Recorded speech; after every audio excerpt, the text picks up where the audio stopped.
one in which Doris gets her oats.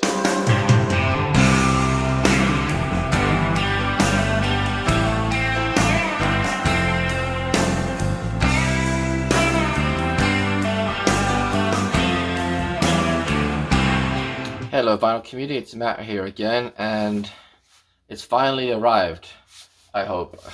The Beatles Let It Be deluxe LP set. Now, I'm going to start opening this. This is our grand unboxing. I thought, apparently naively, that by pre-ordering from the Beatles store, that I would get this early, you know? But it seems like a lot of people, I'm just going to unbox this as I speak, a lot of people have had this for days, and I guess it just turned out that if I'd ordered on Amazon, not only would it have been days quicker in getting here, but it also would have been cheaper as well. So what are you gonna do? But I'm going to unbox this, and we're gonna take a little look-see. And when I say cheaper on Amazon, I mean it was like $60 cheaper or something crazy. But anyway, this is where we're at right now. We've got this inside piece of cardboard that we've got to deal with. But all right, well here, I will adjust this a little bit, pick it up, so we can look down. There we go. Here she is. Oh man, and it's heavy too. Boy, let me put the camera back here. There we go. Let It Be deluxe box set, 5 LP edition. I think when I mentioned this the other day when I was doing the book review, I think I mistakenly said it was a 4 LP set, but it's actually 5 sort of. I think it's really 4 LPs plus one 12-inch EP, so it's a little bit sneaky. But and on the side here, you can see it actually split open a little teeny bit, but that's okay. Let's see, it's the shrink's not quite on right, and I don't really know how to preserve the shrink wrap on this, so I guess I'm not going to. I mean, well, maybe it is doable. I mean, I wouldn't normally for a box set, but actually it is doable. So let's just see if we can do that. Be very careful with the scissors here. And I think I also said mistakenly that in my last video that this, I didn't think that this came with a book, but it actually does come with a book, quite a hefty one, I think. So let's open this here. I'm just trying to do it carefully to try to preserve some of the shrink, which, you know, I like to do on new albums. I don't care about that quite so much for box sets, just because it's not usually practical. I mean, you know, with a lot of box sets, you try to keep the shrink on, and there's no way to get at the album, so it's sort of a self-defeating thing. But I think in this case I can do it. Now whether I leave it like this, I don't know yet, we'll see. But probably not, we'll see. But anyway, so the shrink is unshrunk, and let's take a look at what we've got in here. So let's slide all this out. First of all, I really like the design. I think this is spectacular. This window design, of course, this is the look of the original Let It Be album, but I don't know, I really think that looks good. And let's take out everything that's in here. All right, so now we've got an empty box, and let's start going through it. At the very top here, this must be the book right here. Nice glossy front, and of course this is what you're looking at when you look at the front of the box. And I don't know what's in here actually. It looks like it's got, okay, track by track, so it's got a section where they go through every track and there's information about it. There's like lyrics like here, which is kind of nice. It's got information about the rehearsals and jam sessions.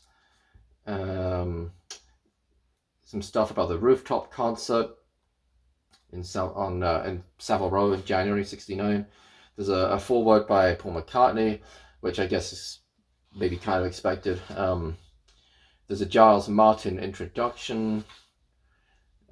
Information about Glyn Johns. That's nice. Or this is Glyn Johns remembers. So there's like a whole letter from him and a whole bunch of photos. I don't know how much overlap there is between this and the Get Back book that was just released. I'm gonna guess maybe there's some overlap, at least in terms of the photos, but I don't know. Once I start getting into it, maybe I'll find out. But and from seeing other videos, I understand that the CD version has a similar book in it. It's just scaled down, but the CD version has like a matte cover, whereas this one's pretty glossy. I don't know why the difference. And here's the back of it as well.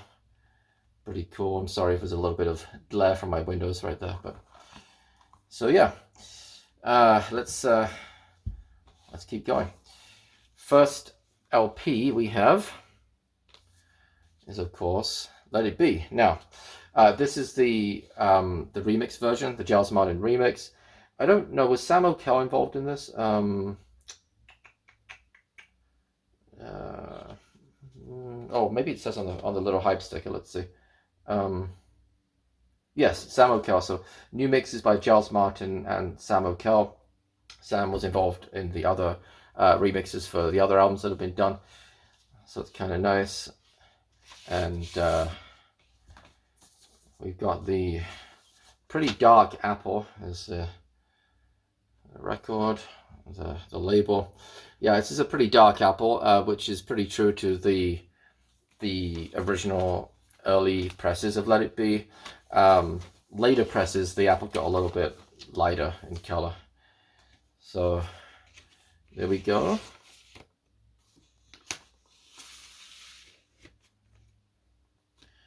Let's see, what do we have next? Well, there's a leaflet in here, which just has it's advertising the book and the box set. And this leaflet was also in the Get Back book, so they're obviously just putting this leaflet in both of them. Next up, this is a double LP. I didn't realize this was a gatefold. That's kind of cool. Get Back, Apple Sessions, Rehearsals, and Apple Jam. So that's reminiscent of the Apple Jam disc 3 from George Harrison's All Things Must Pass album. But so this has a lot of like outtakes in it. It's got alternative versions of some of the songs, like different takes, little speeches and rehearsals. And what's interesting, of course, is that there's a big overlap between the Let It Be album and Abbey Road. So, for example, there are rehearsals on here for Octopus's Garden, Polythene Pam, She Came In Through the Bathroom Window as well. Oh Darling, Something.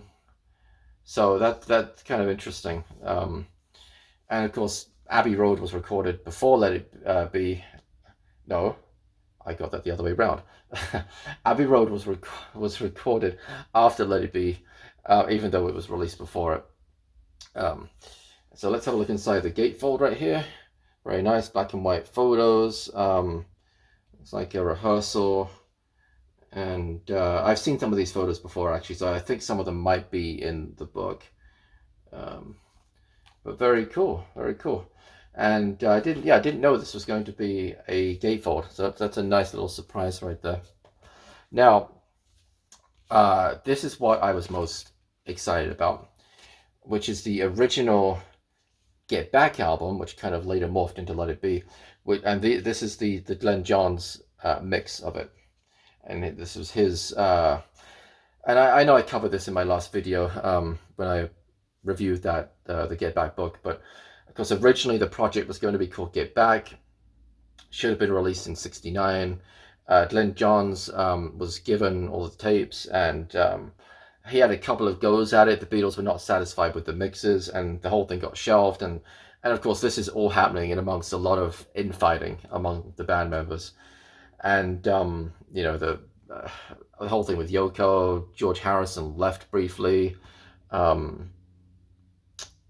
so there was a lot going on. The finances that would all start to become a big problem too. But anyway, this was originally going to be the cover.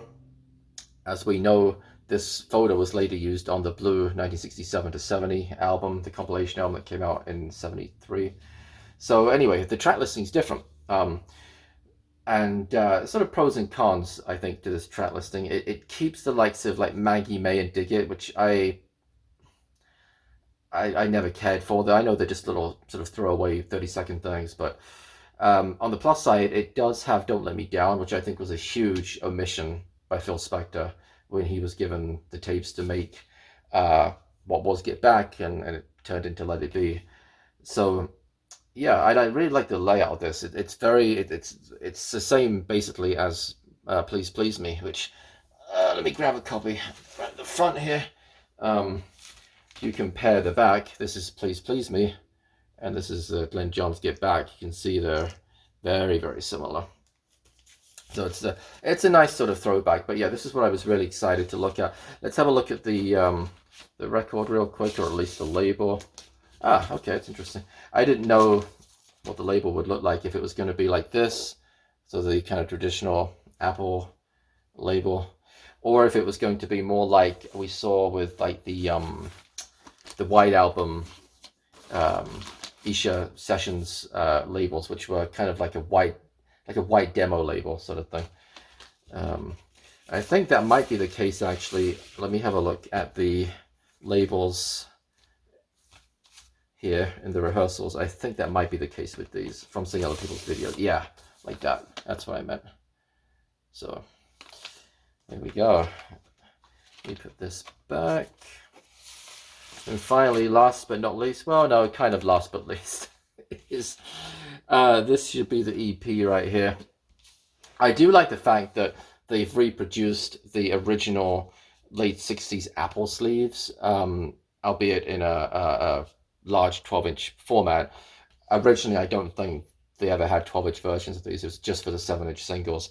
And this is what I remember, you know. The Beatles predate my existence by around a decade, but my parents had a ton of Beatles records, and I remember they had like Get Back and Hey Jude, maybe Let It Be as well. These came on like these black glossy Apple sleeves, which is kind of cool. So yeah, it looks like this is just I won't take this one out actually. It's on the dark Apple label. But yeah, this is, like I mentioned, this is a 12-inch EP. So we've got Across the Universe, which is the unreleased Glyn Johns 1970 mix, because Across the Universe I don't think is on. No, it's not on here, so that's why it's on the EP. Also I Me Mine, is that not on here? I thought that was. It's not. Didn't realize that. I Me Mine is not on here either. We also have Don't Let Me Down, which is the new mix of the single version, and Let It Be, which is the new mix of the single version, because of course Let It Be has different mixes for the album version and the single version. I think the album version is vastly superior. It needs that electric guitar solo from George Harrison, which he later he overdubbed later. I don't know, I just think that completes the song. I'm not a big fan of the guitar solo on the single mix. It sounds anemic to me compared to the album version, but that's just me. So now we've unboxed it. Let's go take a listen. I'm gonna play the records. Normally I would clean these, even new records I would clean, but ain't nobody got time for that, so I'm just gonna play them.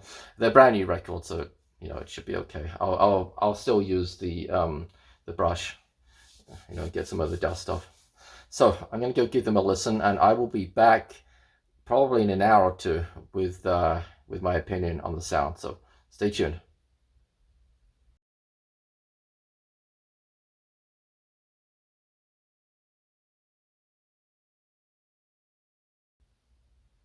All right, I am back, and let's get into it. Let's get into the sort of the good, the bad, and the ugly of this. Actually, there's not too much that's really ugly, but so let's start off with the new 2021 mix and what I think about it. I like it. I was not blown away by it, just being honest. Okay. I did not think the improvements were anywhere near as noticeable as the White Album and Abbey Road, and indeed Sergeant Pepper before it, the remixes that Giles Martin and so Sam Okell did for those. Having said that, it does sound really good. It does. It's just not. I wasn't. I didn't have my mind blown really by much of anything on here. It all sounded really good, really clean. It's not like it sounded bad. It didn't. It's a good mix. It just didn't seem to. It wasn't as radical of an improvement as maybe we've come to expect, like with some of the other remixes. So, there's that. It's worth listening to. It is. I just didn't. I didn't really have very many kind of wow moments with it, like I did, especially with Abbey Road. So yeah, there's that. The sessions. Um, you don't get this for sound quality. So not that it sounds bad, but some of the bits and pieces in here are in mono, they're not in stereo, and so forth. But this is a really interesting listen, especially some of the earlier versions of songs that would later end up in Abbey Road. I thought that was kind of cool. You've got incomplete verses. They haven't got all the words down yet. Like with Octopus's Garden, Ringo didn't have a lot of that at all. There's also, let's see, is it one or two?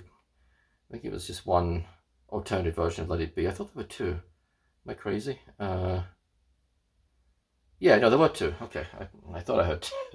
I really like the alternative versions of Let It Be. I mean, Let It Be is one of my all-time favorite Beatles songs, so it's nice to hear alternative versions. And the alternative versions are nice. I mean, they're clean sounding, and it's just an enjoyable listen. So there's little bits of speech interspersed with this too, like the guys talking, that sort of thing.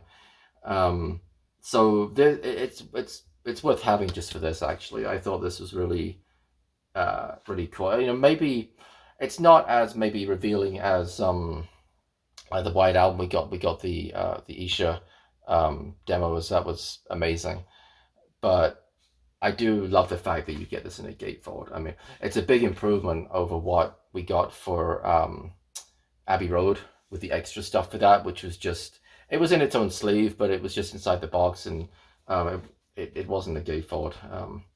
So now, the Glyn Johns mix. This is kind of the meat and potatoes of it for me, because this was the main reason why I wanted the box set. You've been able to buy bootlegs of this for years, but on vinyl, it often goes for hundreds, like on eBay, and not really worth it. I was going to say, unless you're a die-hard fan, I guess I am kind of, but it's a lot of money to put down for a bootleg.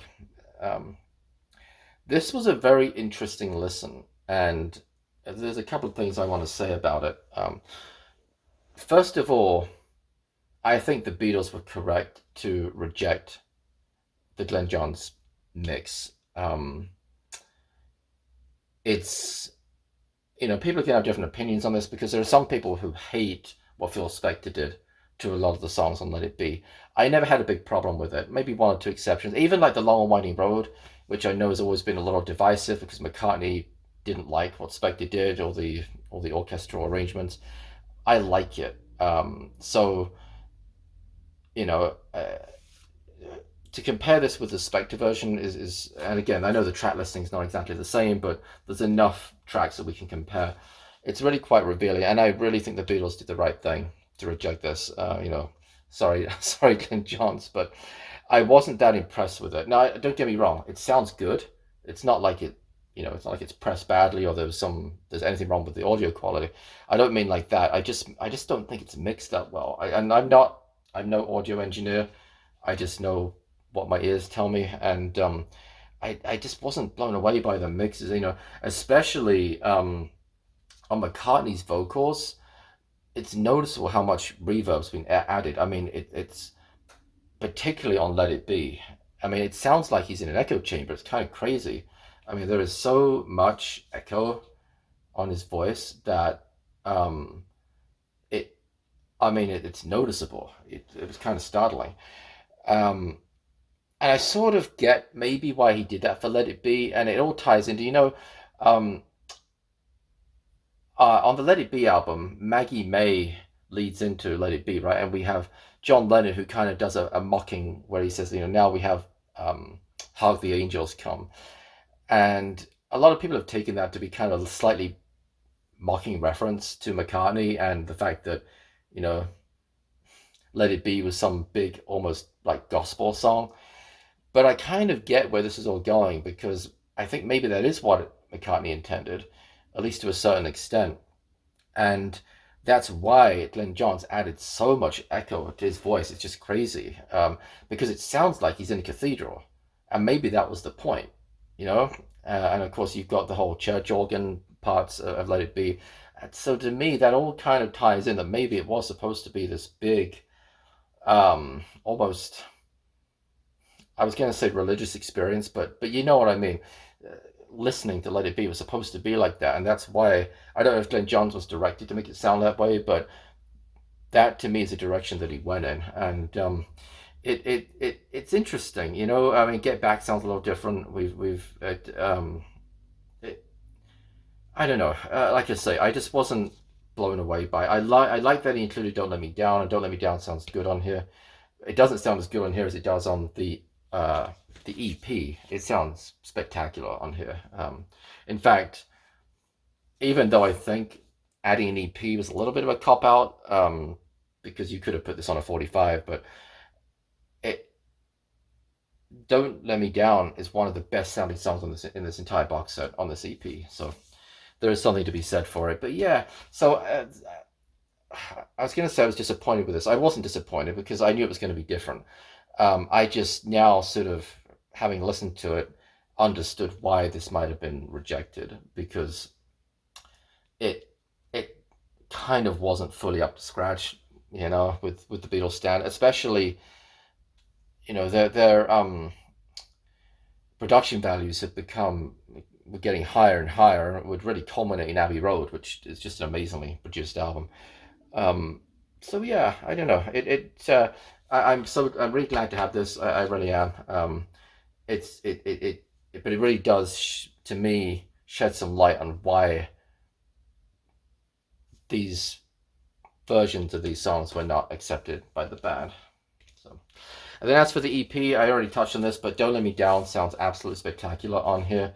One of the best sounding songs in this entire box set, and Let It Be sounds great too. It's just that, you know, it's the single mix, which I'm not a huge fan of. I just like the album version, which I think sounds amazing. But so there we have it. So Let It Be box set. It's a big box set. It really is. I mean, I was comparing earlier to the White Album and Abbey Road box sets, and this is, I mean, you can't tell like this, but you sort of, you know, I could fit probably close to two Abbey, you know, I kind of stacked them on top of each other. Close to two Abbey Roads would fit into this box set, and same thing with the White Album. I mean, again, you kind of, here we go, you kind of put one on top of the other, and it's sort of noticeable how much wider the Let It Be box is. So I got to make some room for this. Anyway, that's it. That's my unboxing and review. I know a lot of people have done it, and I thought I was going to steal a march on some people by ordering it from the Beatles store. But, you know, joke was on me. Not only did it take days longer to get here, but it also cost me like $60 more than if I had just ordered through Amazon. So I didn't know that at the time. When I pre-ordered it from the Beatles store, it wasn't yet available on Amazon. So I just wanted to guarantee I was going to get it. So I mean, I didn't know it was going to be way cheaper on Amazon. So what are you going to do? But thank you guys, as always, for watching. Hope you enjoyed this video, and also appreciate everybody who comments and subscribes. And until next time, bye bye.